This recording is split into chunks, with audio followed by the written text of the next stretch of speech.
Siapa bilang Nabi buta huruf?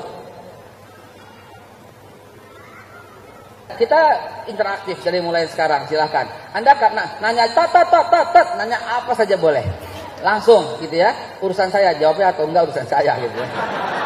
Kenapa, Bu? Kan dibilang yang manusia yang orang Ustaz yang Nabi yang umi gitu. Disebut Nabi yang umi gitu ya. Oh gitu. Umi artinya kagak bisa baca. Cius? Ini apa? Kalau umi dikatakan tidak bisa baca, ada yang pegang Quran sekarang? Ada yang pegang Quran di depan-depan aja biar bisa kelihatan? Ada? Ada terjemahnya? Ada terjemahnya? Haleluya, haleluya, haleluya. Assalamualaikum warahmatullahi wabarakatuh. Salam Aki. Aku kabarkan Injil keselamatan. Bapak Ibu kasih Tuhan, ketemu lagi dengan saya Evangelis Avraham Effendi Usman. Bagaimana kabar Bapak Ibu semua? Tentu luar biasa. Nah, saudaraku para pencinta Injil Habagat, saya ingin mengajak kita semuanya untuk melihat sebuah cuplikan video, di mana di video itu nanti saudara akan menemukan sesuatu yang sangat menarik menurut saya. Kenapa? Karena selama ini kita mendengar bahwa, dan itu juga diperdengarkan, maka kita jadi tahu bahwa Nabi Muhammad SAW sebagai Khatimul Anbiya, penutup para nabi yang diimani oleh saudara kita umat Islam, mereka sering mengatakan, menyampaikan, memperdengarkan kalau Nabi Muhammad tidak bisa membaca dan tidak bisa menulis. Dan ternyata Bapak Ibu itu terbantahkan ya dengan Al-Quran itu sendiri dalam surat Al-Bayyinah ayat 2. Rasulun minallah yatlu suhufan mutahharah. Saya ulangi, Rasulun minallah yatlu suhufan mutahharah, yaitu seorang rasul dari Allah dalam kurung Muhammad yang membacakan lembaran-lembaran yang suci dalam kurung Al-Quran. Tapi kan sering selama ini diperdengarkan kepada kita bahwa Nabi Muhammad tidak bisa membaca dan tidak bisa menulis. Nah, Bapak Ibu, kronologi mereka menyampaikan bahwa Nabi Muhammad tidak bisa membaca dan tidak bisa menulis di saat Nabi Muhammad berada di Gua Hiro, lalu dijumpai oleh yang katanya malaikat Jibril ya, dan malaikat Jibril menyuruh Nabi Muhammad untuk membaca Iqra. Nah, bacalah. Lalu Nabi Muhammad berkata tidak bisa membaca dan tidak bisa menulis. Diulangi lagi, disuruh membaca, tetap Nabi Muhammad menjawab tidak bisa membaca dan tidak bisa menulis. Disuruh diulangi lagi, disuruh membaca. Nabi Muhammad juga menjawab hal yang sama. Lalu akhirnya di sebuah hadis dikatakan sosok itu yang katanya malaikat Jibril mendekat Nabi Muhammad, baru setelah itu Nabi Muhammad bisa membaca. Bapak Ibu, saya pernah bertanya kepada teman-teman muslim ya. Pertanyaannya adalah apa sih yang disuruh baca oleh sosok tersebut kepada Nabi Muhammad yang katanya sosok itu malaikat Jibril? Iqra, bacalah. Pasti kan ada sesuatu yang disuruh baca, ada sesuatu yang disodorkan. Nah, apa sih yang disuruh baca itu? Sehingga Nabi Muhammad berkata tidak bisa membaca dan tidak bisa menulis. Apakah yang disuruh baca itu kitab sebelumnya dalam bahasa Ibrani misalnya, dalam bahasa Aramik misalnya? Apakah yang disuruh baca itu Taurat, Injil dalam bahasa Aramik, dalam bahasa Yunani? Nah, ini kan juga tidak ada yang tahu, saudara. Dan sah-sah saja kan kalau kita bertanya kepada mereka apa sebenarnya yang disuruh baca itu. Nah, saudaraku yang dikasih Tuhan, oleh karena itu teman-teman muslim berkata bahwa Nabi Muhammad adalah nabi yang ummi, yang tidak bisa membaca. Dan hal ini terjadi juga kontroversi di tengah-tengah masyarakat. Dari pihak Ustadz sendiri ini terjadi perpecahan ya. Ada yang setuju, ada juga yang tidak setuju. Banyak yang setuju dan sangat banyak juga yang tidak setuju kalau Nabi Muhammad tidak bisa membaca. Ada sebagian setuju kalau Nabi Muhammad tidak bisa membaca. Ada sebagian tidak setuju kalau Nabi Muhammad tidak bisa membaca. Mana yang benar? Ya, apakah benar-benar bisa membaca atau benar-benar tidak bisa membaca? Nah, saudaraku, ternyata menurut cuplikan video itu terkait dengan ayat suci Al-Quran, di mana di dalam Al-Quran disebutkan bahwa Rasulullah Muhammad SAW itu tidak buta huruf, melainkan membacakan ayat-ayat suci Al-Quran kepada para sahabatnya. Surah apa dan ayat berapa? Tuh surah 62 ayat Al-A'raf ayat 158. Bener nggak Gurunda? Kenapa lu yang jawab? Enggak, ini aku bacanya yang di YouTube. 62 itu surah apa? Al-Jumu'ah, Al-Jumu'ah. Ah, itu udah benar tuh. Al-Jumu'ah ayat 2. Wah, berarti ini yang mana tadi? Ada PPK di bawah. PPK apa itu? Papa Kere Indosiar. Siapa bilang Nabi buta huruf? Kenapa, Bu? Kenapa? Iya. Lihat ya, kita interaktif dari mulai sekarang, silahkan. Anda nanya nanya apa saja boleh. Langsung gitu ya. Urusan saya, jawabnya atau enggak urusan saya gitu. Kenapa, Bu? Kan dibilang yang manusia yang lemah, ustadz yang awam, Nabi yang umi gitu. Disebut Nabi yang umi gitu ya. Oh gitu. Umi artinya kagak bisa baca. Cius?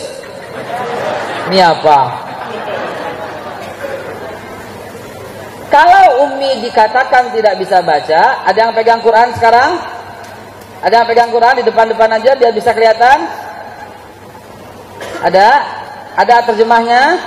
Ada terjemahnya? Coba buka 98 ayat 2. Yang keras baca 98 ayat 2. Ayo main duluan. Ayo. Yang panitia siapkan hadiah buat beliau. Yang baca duluan. Angkat tangan yang udah. Ketemu 98 ayat 2. Ayat 2. Habis ya, udah ketemu? Ah, kasih hadiah. Air ke, apa ke, Yang keras ya, Bu. Yang keras bacanya. Yang keras. Ya. A'udzubillahi minasyaitonir rajim. Rasulun minallahi yatlu suhufam mutahharah. Yaitu seorang rasul dari Allah Muhammad yang membacakan lembaran-lembaran yang disucikan Al-Qur'an. Kok berani-beraninya orang bilang Nabi nggak bisa baca? Hah? Mana orangnya? Bawa kemari. Rasulun yatlu suhufan mutahharah. Al-Bainah ayat 2. Rasul yaitu Nabi Muhammad yatlu suhufan yang membaca lembaran-lembaran. Di mana buta hurufnya? Jamaah sekalian yang dimuliakan Allah, tahun aja udah top. Dan dia bukan buta huruf. Rasulun minallah yatlu suhufan mutahharah. Kurang jelas apa ayat itu? Ummi dalam bahasa Arab punya arti muradif yang beberapa hal. Ada yang ummi itu tidak tahu baca, ada yang ummi itu pingitan, ada yang ummi itu native itu pribumi.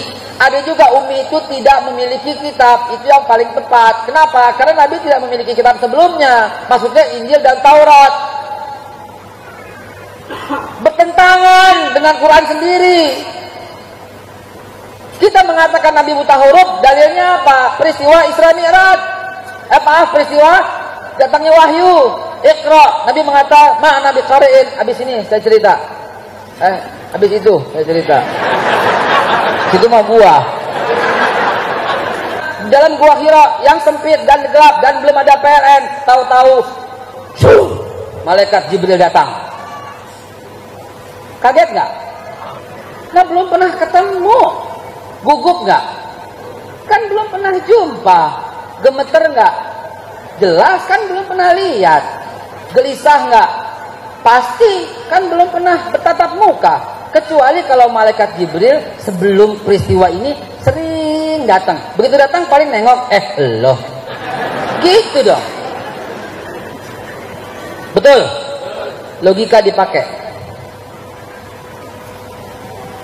Jadi Nabi Shallallahu Alaihi Wasallam berada dalam gua Hira, malam hari, gelap. Tahu-tahu malaikat Jibril datang. Ini Rasulullah sedang berkhalwat. Saya ilustrasikan.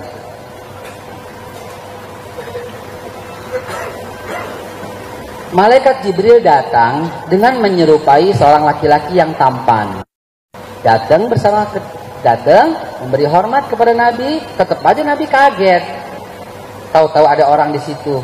Apakah malaikat Jibril membawa Quran dan menyodorkan kepada Nabi? Iqra. Qurannya belum ada, Cong. Benar. Qurannya belum ada. Jadi biar paham, Qurannya tuh belum ada. Quran mah pertama kali ada tahun 1492 dicetak. Yang mesin cetak aja baru ada tahun 1492 Jerman, Johannes Gutenberg. Ya. Sebelumnya belum ada. Ya. Jadi Nabi SAW ya didatangi malaikat Jibril dan malaikat Jibril tidak bawa apa-apa. Malaikat Jibril berkata, "Iqra." Maka pantas dong Nabi mengatakan, "Ma ana biqari'in." Sambil menggigil. Ma ana biqari'in. Maksudnya apa yang mesti gue baca?